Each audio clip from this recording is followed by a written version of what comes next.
네, 안녕하십니까? 예, 장인동 빅프렌드입니다. 예, 얼마 전이 그 24년 7월 3일에 기재부에서 이제 그 2024년 하반기 이제 경제 정책 방향을 발표하면서 2년을 거주하지 않아도 2년 거주를 인정받는 상생 임대인 제도를 2년 더 연장한다는 그런 보도가 있었는데요. 예, 오늘은 그 내용을 살펴보도록 하겠습니다. 잠시만 기다려 주십시오. 네, 저는 장해동에서 랜드고 장이 꿈의 숲 공인중개사 사무소를 운영하고 있습니다.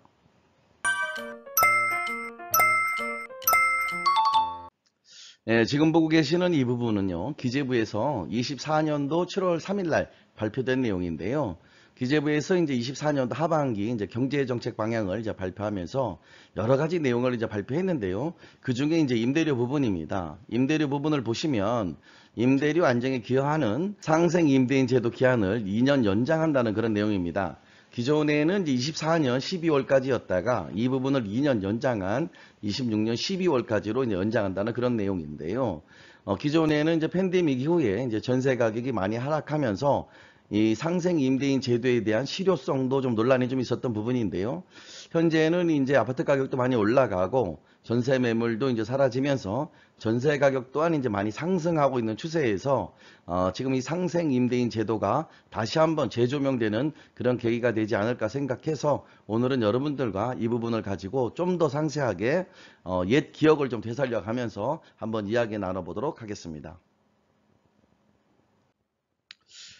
먼저 그 상생 임대인 제도에 대해서 한번 살펴보면요. 예전 그 조정 대상 지역 내에서 2017년 8월 3일 이후에 신규 주택을 구입했을 경우에는 1세대 1주택 이제 비과세 요건을 받기 위해서는 보유 2년과 거주 2년 요건이 있었습니다. 하지만 이 거주 2년에 대해서 거주는 하지 않았지만 거주한 것으로 간주해주는 그런 제도가 이제 상생 임대인 제도인데요. 이 부분이 이제 뭐냐 하면 2021년 12월 20일 날 이전에 이제 자기가 그 계약했던 기간이 한 1년 6개월은 반드시 유지한 계약이 있는 상황에서 재계약을 했을 당시에 직전 임대차 계약 대비 5% 이내 증액 제한으로 재계한 경우에 한해서 2년을 거주한 것으로 인정해주는 그런 제도입니다. 여기에서 보시면 직전 임대차 계약은 반드시 존재해야 되고요. 임대차 계약 기간은 1년 6개월 이상 또 존재해야 됩니다. 또 반드시 직전 임대차 계약은 본인이 했어야 되고요. 주택 취득 후 본인이 임대한 계약에 한해서 되는 겁니다. 외우 주택을 샀을 적에 승계하는 경우도 있는데 승계됐을 경우에는 해당이 안 되고요.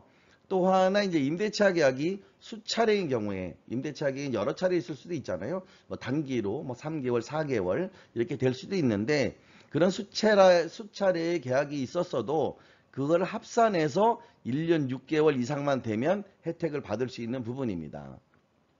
예전에는 재계약 같은 경우에는 상생 임대 재계약 기간 안에 반드시 계약한다는 부분과 이 기간 안에 계약해야 된다는 부분과 계약금만 송금을 한 상황이면은 좀 인정이 됐던 부분도 있었어요.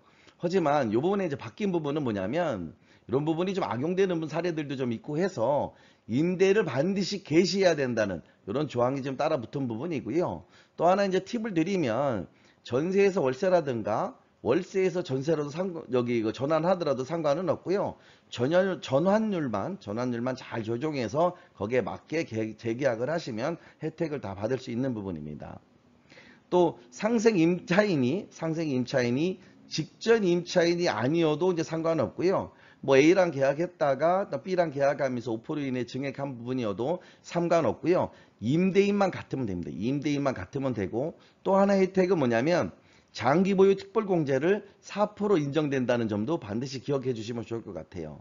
그래서 요번에 이제 기재부에서 이제 발표한 내용을 보면 2024년 이제 12월 31일로 한정했다가 이 부분을 이제 그 26년 12월 31일까지 연장한다는 그런 내용인데요.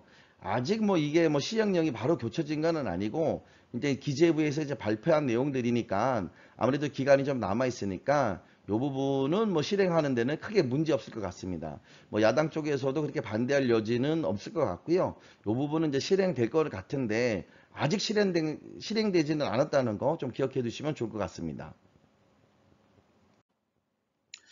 다음으로 이제 뭐 꿀팁이라 그래서 한번 나름대로 정리해 봤는데요. 이거 예전에도 한번 말씀드린 적이 있습니다. 첫 번째 보시면 계약갱신 청구권 행사에 따른 계약도 상생 임대인이 인정됩니다. 세입자가 계약갱신 청구권을 사용해서 계약갱신이 되더라도 그 부분도 인정된다는 거고요. 다주택자의 경우는 최종 양도되는 1주택에 한해서 상생 임대인이 인정된다는 것도 좀 기억하시고요. 또 하나 이제 직전 임대차 계약 완료 후 상생 임대차 계약 사이에 약간 공실 기간이 있어도 이제 무관하다는 거 요거 확인해 주시고요. 직전 임대료 대비 상생 임대인 임대료가 5% 이내면 된다는 거 기억하시면 될 것 같아요.